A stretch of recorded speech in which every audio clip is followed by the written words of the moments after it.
And as promised today on Brookline Interactive Group, we've got Kathleen Scanlon, the Mothers Out Front co-coordinator of the Clean Heat, Clean Air campaign. Kathleen, thanks for coming on the show. Hi, Tommy. Nice to be here. Kathleen, I ask every person on the show the same question right out of the gate. Tell us what you've been up to since birth. Like what's going on in your life? Okay, well, I am originally from Chicago and with a stop in California, ended up here in Brookline. I've lived here about 15 years now. I'm a mom of 3 kids. I live with my family near the Lawrence School, and I'm an architect. I work mostly doing project management for local nonprofit projects. And I'm also a very active volunteer with Mothers Out Front. So I was the coordinator of that Brookline chapter for about 7 years, and I've moved on to the statewide campaign just this spring. You've been a town meeting member for quite some time as well. I have been, yes. So that's been about 8 years. Yeah, time flies. You're an old timer by town meeting standards. I think you remember the good old days of showing up in person and yes, 3-night town meetings and that sort of thing. Right. So like Mothers Out Front, no childless people allowed, right? No gentlemen allowed. What is Mothers Out Front? Well, I like to say it's for mothers and others. It's not just for mothers. We have plenty of people who don't have kids, but everyone has a mother. So everyone is welcomed. And Mothers Out Front started here in Brookline about, 2014. So I went to a house party and learned all about them and formed the Brookline chapter with about 5 other women that I met at that party. And basically in 2014, there was a Globe story on gas leaks, and a bunch of Boston mothers were reading about it and formed an organization to get educated on it and spread awareness. And that's how Mothers Out Front was born. Right now, there's 43 teams in 5 states with about 35,000 members. So we're a big national organization. But here in Massachusetts, we have what we call 22 chapters, like the Brookline chapter, and that's about 11,000 members. And so you mentioned gas leaks. Are you focused on safety, on air? What's the uniting cause for all of these mothers and others? Well, we care about gas, and health and safety impacts are what we speak of with our mother's voice. And, there's no surprise that burning methane, which is the primary component of natural gas, creates dangerous indoor gas air pollution, and that harms our health. And children are particularly high risk of developing asthma and other respiratory ailments when this toxic fossil fuel is burned inside the home. And then, of course, gas leaks running in our pipes underneath our streets leaks and contributes methane to the atmosphere. And so we're very concerned about all the leaks that just aren't getting fixed by the utilities. So it's not just about climate change, it's about local air pollution, it's about safety, it's about being wasteful, right? The gas is leaking out, we're paying for it, but we're not getting any benefit from it. So there's a lot of different parts here. That's right. So the Brookline Mothers Out Front chapter is no longer just 5 people, it's much bigger than that.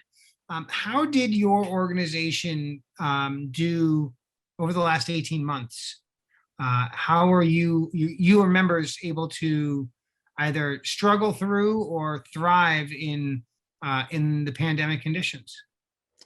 Well, I think like a lot of people, when the pandemic first hit, we were all very focused on our families, trying to figure out, how to balance everything, kids, everyone working remotely, trying to figure out, groceries and what the virus was about, really. So we took a brief break, and then I'd say by the summer of last year, a group of us were ready to start working on things again. And we were already pretty active tagging gas leaks before and working on Brookline Green Electricity, which is a program opting up to more renewables in Brookline's energy mix.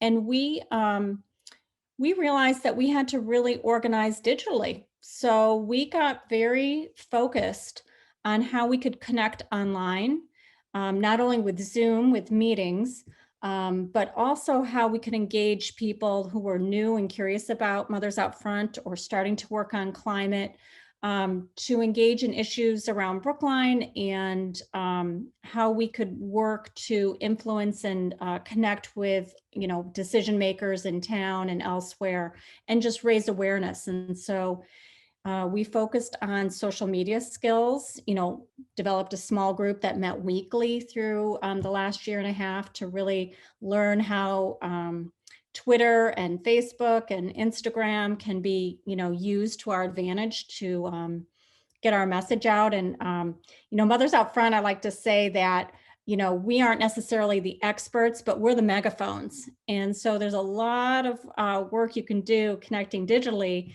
to get that message out. And that's what we really strive to learn, those skills, and organize in ways that we could meet weekly with members. So we developed these climate action calls, and every Thursday we would organize a Zoom meeting, and we would pick a topic with an educational component. We'd, organize some slides, could be, about composting or anything that our chapter was interested in working on. And then we would spend 10 minutes taking action. Sometimes it was on social media. Sometimes it was email about legislation we were interested in. Sometimes it was, a letter to the select board here in Brookline.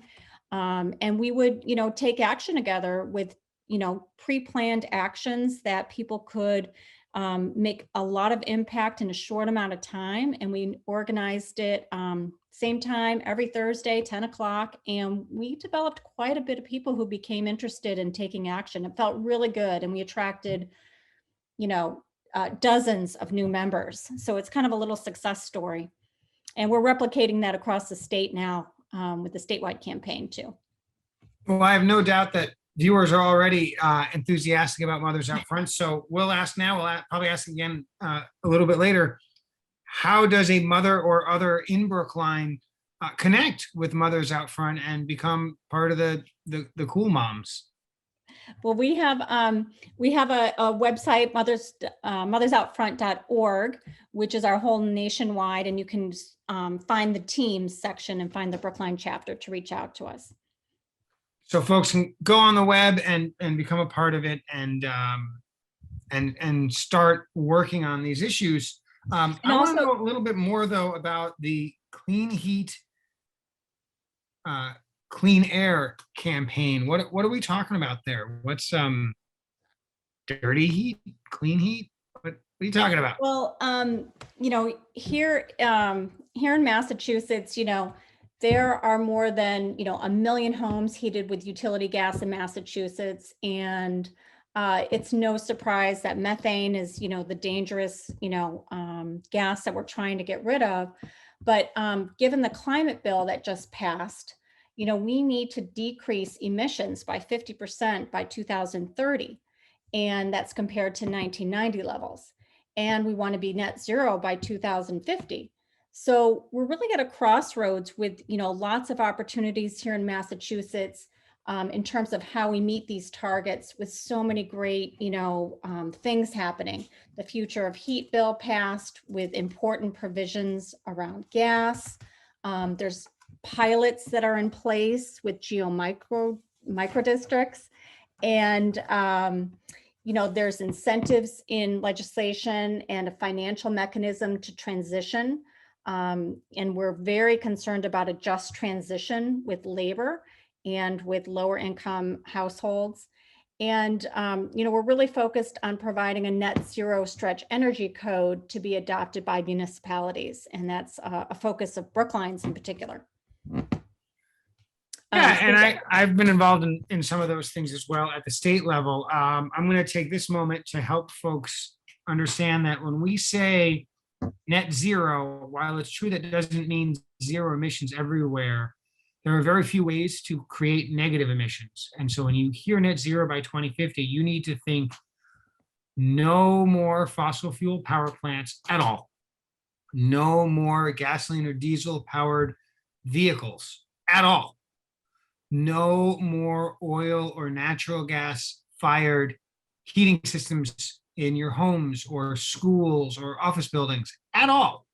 No more gas fired or oil fired water heaters in your basements at all. No more gas fired dryers or cooktops at all by 2050. And so that's a long way away, but that's a lot of things that we need to find a new replacement for in that period of time. And so that's a lot of work. So how is this campaign going to work? How is this campaign going to be part of that solution? Well, our campaign is specifically focused on halting the expansion of energy infrastructure that pollutes our air and warms our climate. And we want to enact systemic changes that will provide clean, safe, and affordable energy for heating our homes and buildings. So, our campaign is working with lots of state processes to, demand that the plans, the decarbonization plans that utilities have to present will actually be true decarbonization plans without any, what's the word I'm looking for here? Tomfoolery, chicanery. Yeah, shenanigans or anything, Shenanigans. right, exactly. And so we want to make sure that it's truly clean heat that will be provided. And we want to make sure that, things like the Weymouth compressor station are closed.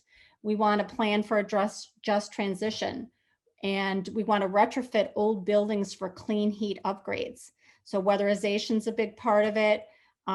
We have a utility campaign called The Future of Clean Heat that will launch this fall. We're going to target utilities with postcards to make sure we get those clean plans.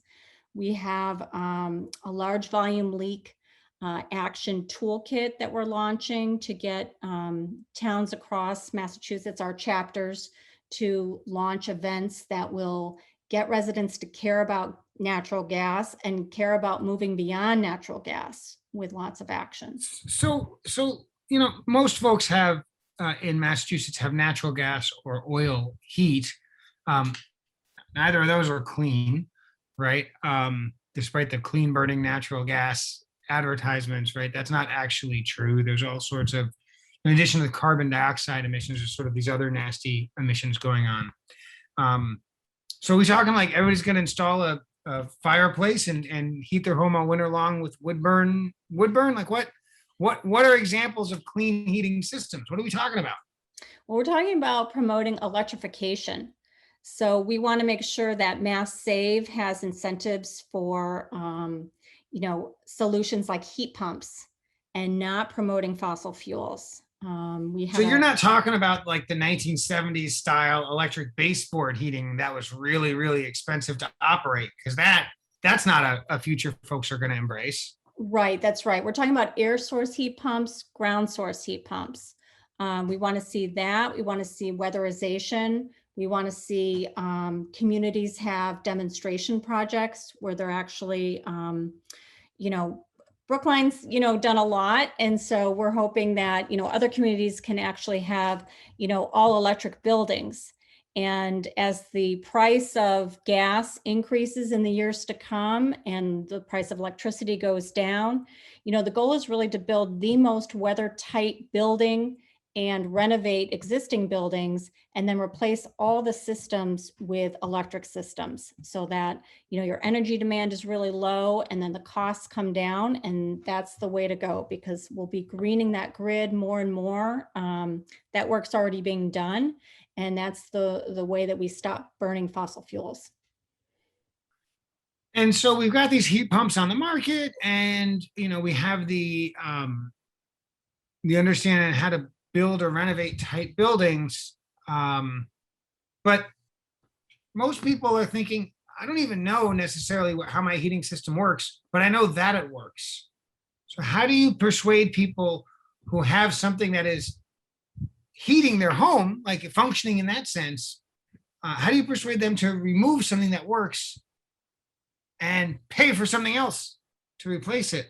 Right? It's sort of like my my car is perfectly good. Why would I get rid of it and get a new one, or something like that? How do you engage in customers in that way? Well, we all have to plan ahead so that, when your system reaches the end of its useful life, you know where you're going next. And we have to stop doing what we've always been doing, which is, replacing those systems in kind with more fossil fuel. So understanding how to go towards electrification in your own home is a great first step. It's nice because when you do replace with heat pumps, you get air conditioning with that, which is gonna be more important as our, climate warms up, and we've already experienced many heat waves already this summer. So that's gonna be an important thing.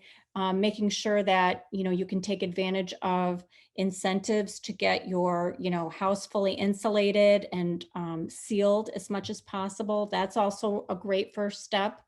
Um, I think that the cost parity is already shown in research so that when you do replace those systems, you can achieve cost parity. It's not all about operating, but it's the lifespan and it's the installation and it's a lot of things that go into that equation, but it's not all about, doing the same thing. That's what we're really trying to encourage people to get away from. Start talking to, contractors and realize what your options are. There's lots of people who have already done this work, and getting familiar with it's another great first step.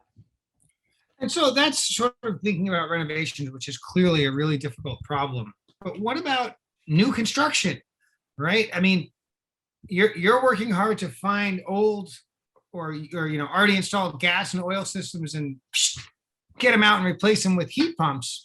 But in the meantime, builders are out there installing brand new gas systems. So that seems like you're going to be chasing your tail forever. What's the plan for new construction?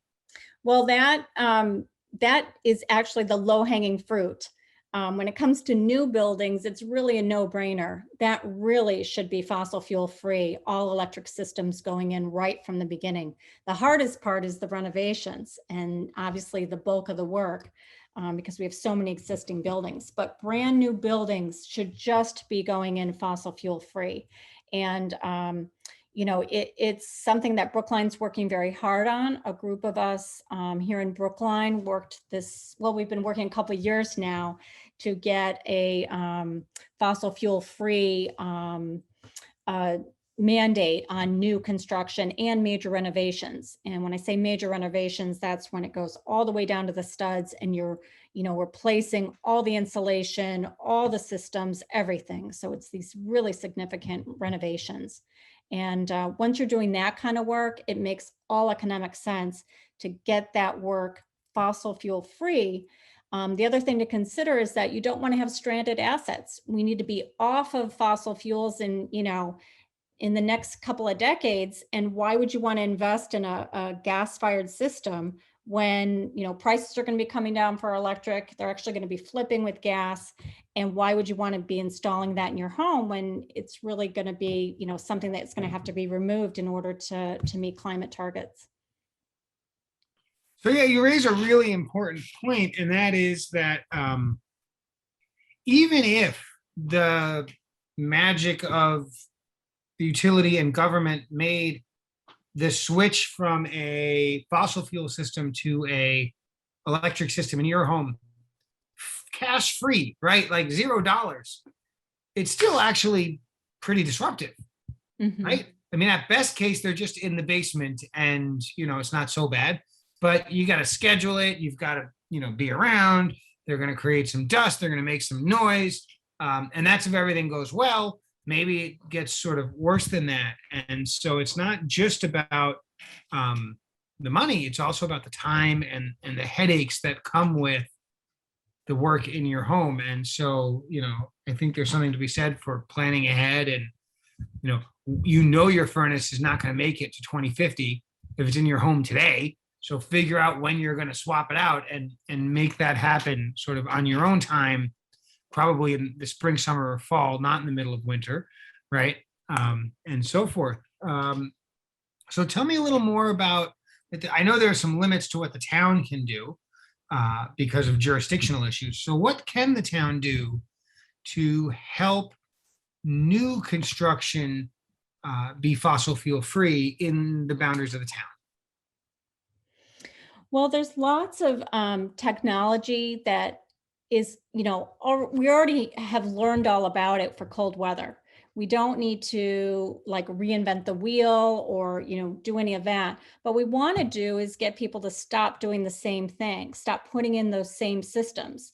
A lot of people are, only familiar with gas, only familiar with oil.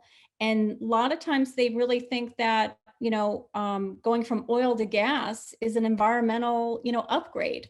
That's just not true. Natural gas is not this magical bridge to, fossil fuel free or anything. The bridge to nowhere, I think, is the phrase made famous. Yeah. So the town could do a lot about educating, residents about, what they should be considering as they transition to something else. And it's got to be something that they may not be familiar with. So they've got to get people reassured that it will work and that, there's people ready to do that kind of work, and that the town expects that the town, is going to expect that that work is done, because it's something that we all are breathing in as residents, and we're all going to be stuck with the warming climate. We all have to start, making changes. But in addition to this sort of mom influence of do the right thing or I'll be very disappointed with you, the town can do more than that, right? Town meeting has legislated around this. Most recently in the town meeting that just wrapped up in the beginning of June. So tell us about what Brookline town meeting did in this most recent town meeting related to new construction or substantial renovations and fossil fuel free buildings or fossil fuel free heating. Sure. So we just passed in town meeting 2 warrant articles around fossil fuel free. And the Attorney General's office has made it clear that they don't want mandates, but incentives seem to be something that may be the mechanism that's going to work here. So what we passed at town meeting were incentives so that if you are applying for a special permit, the expectation is if you want that special permit, you're going to have your project be fossil fuel free. And if you're not willing to have it fossil fuel free, then that permit's going to expire in about 5 years, and you're going to have to apply to get to renew it.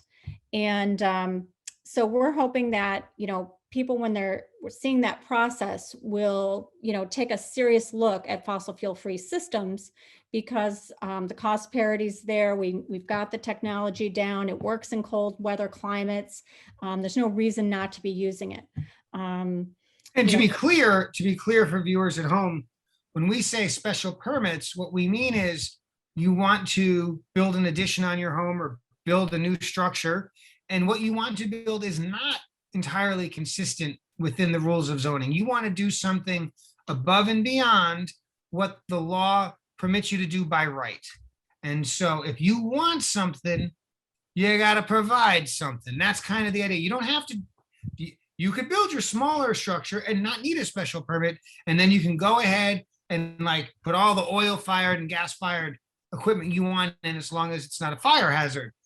The idea here is if you want more than the minimum that you're allowed, then we expect something from you. Is that a fair description? Yes, that's right. Yep.